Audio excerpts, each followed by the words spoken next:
You need to understand this. What you call as myself right now is a huge volume of memory.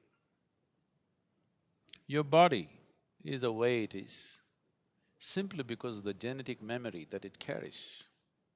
You have your mother's nose, your father's complexion and something else, your grandfather's something else, simply because what you call as your body is a complex amalgamation of memory.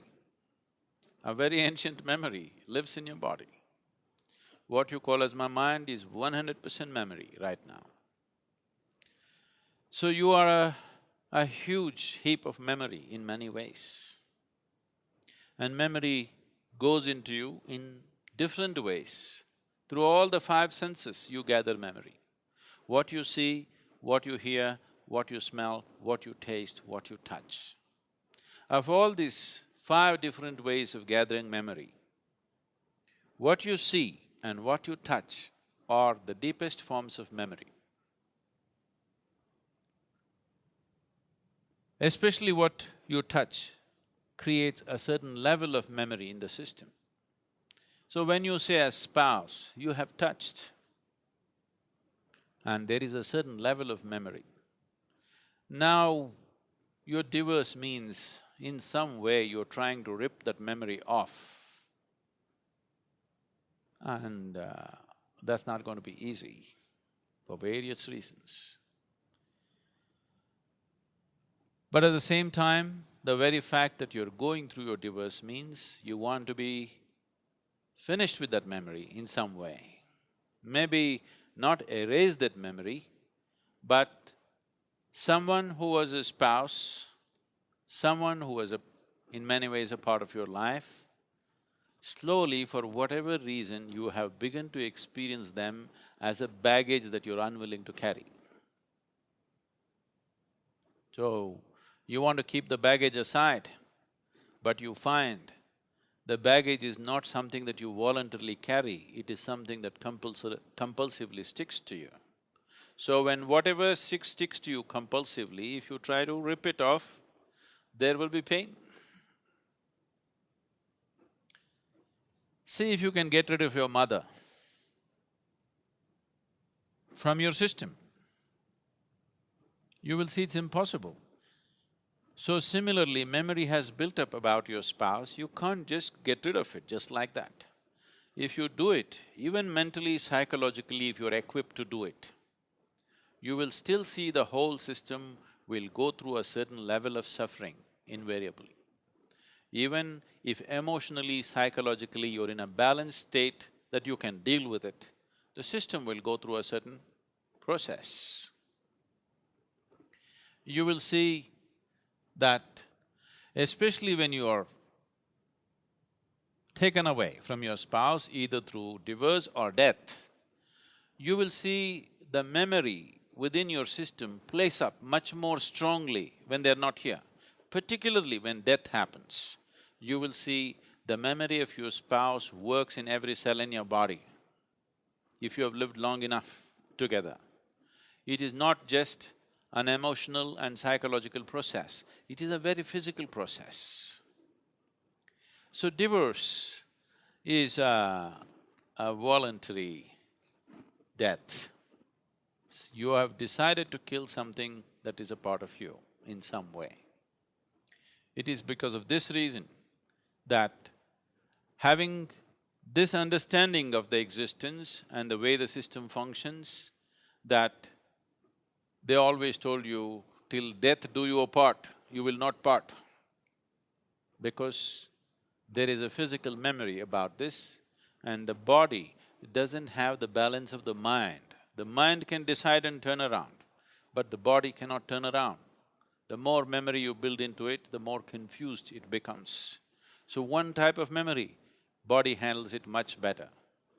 Now that you've chosen to divorce for whatever reasons, which I don't want to delve into, if it could be avoided, that would be best. But for some reason, you have come to that situation where this has to happen.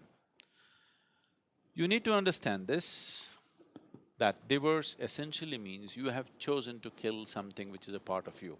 because what you call as myself is just a certain volume of memory. Now, to how to conduct this gracefully. Most people think the best way to conduct a divorce is immediately jump into another relationship and another relationship of the same kind. No, you will cause much more struggle and turmoil within the system by doing that. It's extremely important the body has enough time to work out the memory. The body has enough time to keep the memory at a certain distance. Otherwise, you will render yourself to a space where to make yourself peaceful and joyful will become an extremely hard thing to do in your life. So conducting this process gracefully and well is important, as it is important to conduct every aspect of your life gracefully and well. Now, two people who have shared their emotion, their body, their sensations and their living spaces. Ripping it apart is because two memories have merged in many ways. Ripping it apart is almost like tearing yourself apart. Even though you might have begun to almost come to a place where you can't stand the person anymore, still it hurts. Simply because you are trying to rip out a memory which is you, because you are a bundle of memory. If one does the necessary spiritual sadhana, if one does sufficient inner work to establish these energies, which is yourself, you're only divorcing your spouse, you need not divorce yourself. But you need to understand this, you have already divorced yourself, you are quite divorced from your own self.